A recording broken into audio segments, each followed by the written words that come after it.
খবৰ হঠাৎ আহিল ভাল খবৰটো সুনীল গগৈ বৰ্তমান আৰক্ষী প্ৰশাসনে বিচাৰি পালে বৰ্তমান একেবাৰে বহুত ভাল খবৰ বৰ্তমান সময়ত কাৰণ সুনীল গগৈক বিচাৰিবলৈ আৰক্ষী প্ৰশাসনে 50,000 টকা দিছিল যোনে বিচাৰি পায় তাক 50,000 টকাৰে পুৰস্কৃত কৰিব বুলি এতিয়া পুৰস্কাৰ দিবলৈ প্ৰয়োজন নহলে পুলিচ প্ৰশাসনে নিজেই বিচাৰি পালে সুনীল গগৈ এটা সন্ধান পাই গল কোৰ্ট আছিল কি কৰিছিল সুনীল গগৈয়ে পুলিচৰ আগত কি কথা ক'লে সম্পূৰ্ণ এ টু জেড মই ভিডিওটো শেষলৈকে গোটেই ভিডিও ক্লিপৰ হৈতে দেখুৱাম আপোনালোকে এখিনি পা চাই ভিডিওটো চাই কিন্তু এৰি গলে আপোনালোকে গোটেই কাহিনীটো বুজিয়েই নাপাব সুনীল গগৈয়ে নিজেই মুখ খুলি দিলে যে সুনীল গগৈয়ে জাহাংগীৰ হুছেইনক কেনেকৈ পৰিকল্পনা কৰি মাৰ্ডাৰ কৰাইছিল কি কাৰণে কৰাইছিল লগত কোন আছিল কোন ঠাইত নিছিল কিয় হাত ভৰি কাটি দিছিল কিয় জ্বলাই দিছিল কিয় কেমিকেল লগাই দিছিল এগালমান টকাৰ কাৰণে নে কিয় এ টু জেড সুনীল গগৈ নিজে মুখেদি ভয়ৰ ছুটত কৈ দিলে আৰু পুলিচে সুনীল গগৈ সন্ধান পাই গল নমস্কাৰ বন্ধু বান্ধৱীসকল মই ৰিম্পি মোৰ চেনেলটোলৈ পোনপ্ৰথমে আপোনালোকক সকলোকে স্বাগতম জনাইছো মই যে যিখিনি কথা ক'লো আপোনালোকেও বিচাৰিছে নহয় জানো যে সুনীল গগৈ সন্ধান পোৱাটো আৰু আপোনালোকেও বিচাৰিছে যে সোনকালে এনেকুৱা এটা নিউজ আহক যিটো নিউজ মই চিঞৰ আগতে নিউজত চিঞৰি কয় যে সুনীল গগৈ সন্ধান পাই গ'ল সুনীল গগৈ আৰক্ষীসকলে বিচাৰি পালে সুনীল গগৈয়ে সকলোখিনি মুখ খুলিলে কিদৰে কেনেকৈ জাহাংগীৰ হুছেইনক মাৰি পেলাইছিল এ টু জেড আপোনালোকেও নিবিচাৰে জানো সুনীল গগৈ মুখেদি এই কথাখিনি শুনিবলৈ আপোনালোকেও অপেক্ষা কৰি আছে ঠিক ময়ো অপেক্ষা কৰি আছো কাৰণ যিটো ঘটনাই ৰাজ্য কঁপাই তুলিছে যিটো ঘটনা জীৱনত প্ৰথমবাৰ শুনিছো সৰুৰ পৰা ডাঙৰ হোৱা সময়ত সেই ঘটনাটো আমিও এনেকৈ এৰি দিম নেকি আমিও এনেকৈতো এৰি নিদিওঁ কাৰণ ঘটনাটোৰ কোনে কি কৰিছিল গোটেই ৰহস্য ফাদিল নোহোৱালৈকে আমি এনেকৈ ভিডিও বনাই থাকিম এনেকৈ টেটু ফালি থাকিম অপৰাধীক শাস্তি দিব লাগে আৰু ন্যায় পাব লাগে এই দুটা কাৰণে আমি ভিডিও প্ৰস্তুত কৰি থাকিম এতিয়া সুনীল গগৈক যে আৰক্ষী প্ৰশাসনে যে কৈছিল 50,000 টকাৰে পুৰস্কাৰে পুৰস্কৃত কৰিব যোনে সুনীল গগৈ সন্ধান পায় কিন্তু আৰক্ষী প্ৰশাসন ইমান দুৰ্বল নে যি নেকি জনসাধাৰণক সেই দায়িত্ব দিব লগা হ'ল আৰক্ষী প্ৰশাসনে নোৱাৰে নেকি এইটো কাম কৰিব আৰক্ষী প্ৰশাসন ইমান দুৰ্বল হৈ গ'ল যি এজন মানুহক সন্ধান কৰি উলিয়াই দিব নোৱাৰে বিচাৰ কুচাৰ কৰিলে মাটি তলৰ পৰাওতো মানুহ উলিয়াই দিব পাৰে নোৱাৰে জানো পুলিচ প্ৰশাসন ইমান দুৰ্বল হৈ গ'ল যি নেকি ৰাইজক ঠেলি দিছে যে আপোনালোকে সুনীল গগৈক যদি বিচাৰি পায় সন্ধান পায় 50,000 টকা দিম বুলি ৰাইজলৈ কিয় ঠেলি দিলে পুলিচ প্ৰশাসনে নোৱাৰে কিয় গাঁও এৰি দিছে অপৰাধীয়ে কিয় শাস্তি নাপায় এখন অসমত জোনমণি ৰাভাৰ পৰা আমি এনেকৈ টেটু ফালি ন্যায় বিচাৰি কিমান ভিডিও বনালো কিন্তু অৱশেষত জোনমণি ৰাভাৰ মাকে ন্যায় নাপালে অৱশেষত কেছ উঠাই ল'বলগীয়া হ'ল কিয় কাৰণে তাতো কিবা ৰহস্য আছে নে তেনেকুৱাই হৈ যাব জাহাংগীৰ ঘৰখনে ন্যায় নাপাব নেকি অপৰাধীয়ে শাস্তি নাপাব নেকি নে এনেকৈ পুলিচ প্ৰশাসনে গায়ে দি থাকিব নেকি ৰাইজলৈ ঠেলি পুলিচ প্ৰশাসনক অনুৰোধ কৰিছো ডিজিপি জিপি সিং ডাঙৰীয়াক অতি সোনকালে সুনীল গগৈক ক'ত আছে বিচাৰ কুচাৰ কৰি অপৰাধী যদি হয় প্ৰকৃততে শাস্তি দিব লাগে আৰু জাহাংগীৰ ঘৰখনে ন্যায় পাব লাগে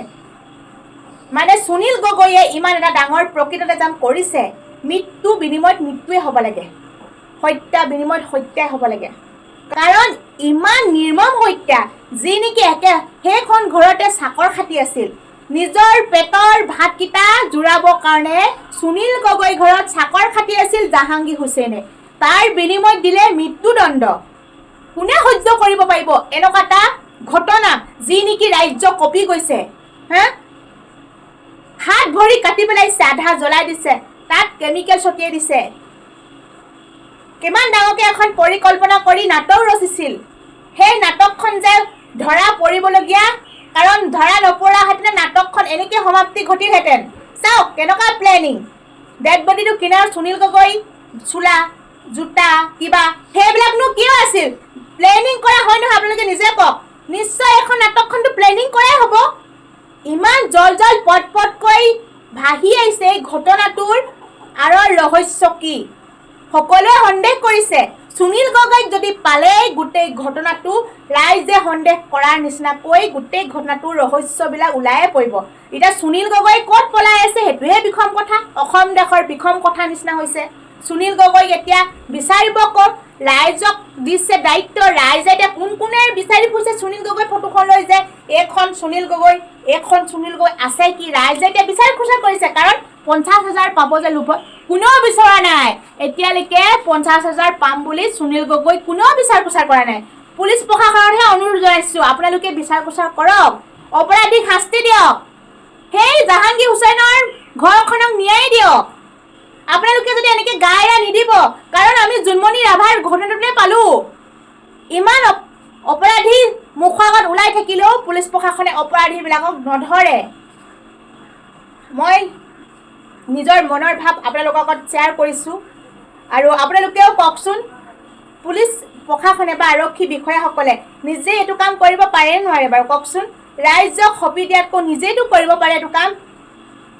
অতি সোনকালে সুনীল গগৈ ক'ত আছে সেই খবৰটো শুনিবলৈ আমি অপেক্ষাত মাথোঁ আৰু এনেকৈ যাতে চিঞৰিব লাগে ব্ৰেকিং নিউজ ওলাব লাগে যে জাহাংগীৰ হুছেইনক হত্যা কৰিছিল সুনীল গগৈ এই ব্ৰেকিং নিউজটো আমি শুনিব পাব লাগে আৰু মুখ খুলিব লাগে সুনীল গগৈ যদি প্ৰকৃততে হত্যাকাৰী হয় তেতিয়া নিজ মুখে ক'ব লাগিব যে মই হত্যা কৰিছিলোঁ কেনেকৈ হত্যা কৰিছিলোঁ কি কাৰণে হত্যা কৰিছিলোঁ আৰু জাহাংগীৰ হুছেইনৰ পৰা মই কি পালোঁ গোটেই A to Z Sunil Gogoi মুখৰ পৰা শুনিবলৈ আমি অপেক্ষা কৰি আছোঁ পালেতো নিশ্চয় ওলাব সুনীল গগৈ ক'ত আছে কি কথা গোটেই মুহূৰ্ত পালে গোটেই ঘটনাটোৰ ৰহস্য ওলাই পৰিব এতিয়া মাত্ৰ সন্দেহ দৃষ্টিৰে তালাচী চলাই আছে তিনিটা পুখুৰী যিহেতু খান্দিছিল তিনিটা পুখুৰী খান্দিও জাহাংগীৰ মুণ্ডটো বিচাৰি নাপালে এতিয়া মুণ্ডটো ক'ত গায়ব হ'ল সেইটোৱেতো বহুত ডাঙৰ কথা মুণ্ডটো ক'ত গায়ব হ'ল নাজানো আৰু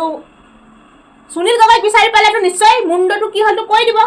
কাৰণ এজন মানুহক কেতিয়াও সম্ভৱ নহয় অকলশৰীয়া ইমানখিনি কাম কৰিবলৈ কাৰণ আপোনালোকৰ পিছফালৰ পৰা যদি কোনোবাই এক মাৰ দিয়ে আপোনালোকে পাতি দিব কেতিয়াও পাতি নিদিয়ে ভতুৱা কুকুৰেও গাল মাৰিবলৈ চাব ঠিক সুনীল গগৈ যদি অকলে জাহাংগীৰ হুছেইনক মাৰিব পাৰিছে জানো লগততো বহুত মানুহ থাকিব লাগিব হাত ভৰি কটাৰ পৰা জ্বলোৱাৰ পৰা কেমিকেল ব্যৱহাৰ কৰাৰ পৰা মাথাটো কটাৰ পৰা সেইখিনি কেতিয়াও সম্ভৱ নহয় এটা নিউজত পাইছিলোঁ যে জাহাংগীৰ হুছেইনক যিটো সুনীল গগৈয়ে যিটো একেবাৰে কোনো মানুহ অহা যোৱা নকৰা ৰাস্তাইদি লৈ আহিছে বুলি আমি নিউজত পাইছিলোঁ সেইটো ৰাস্তাইদি কৈছে নিছে সুনীল গগৈয়ে নিছে জাহাংগীৰ হুছেইনক বুদ্ধি কৰি মাৰি পেলাবলৈ বাৰু যে কি নহওক আমি শুনিব পাব লাগে সোনকালে নিউজটো বাজিব লাগে ব্ৰেকিং নিউজত যে সুনীল গগৈক গ্ৰেপ্তাৰ সুনীল গগৈ গোটেই মুখ খুলিলে সুনীল গগৈ অপৰাধী সুনীল গগৈক শাস্তি দিছে এই খবৰটো শুনিবলৈ আমি অপেক্ষা কৰি আছোঁ আৰু আকৌ আহিম নেক্সট ভিডিঅ'ত ধন্যবাদ আপোনালোকৰ মাজলৈ এতিয়া বিদায় লৈছোঁ আৰু আকৌ আহিম আপোনালোকে যদি ছাবস্ক্ৰাইব কৰা নাই মোৰ চেনেলটো ছাবস্ক্ৰাইব কৰি থ'ব ধন্যবাদ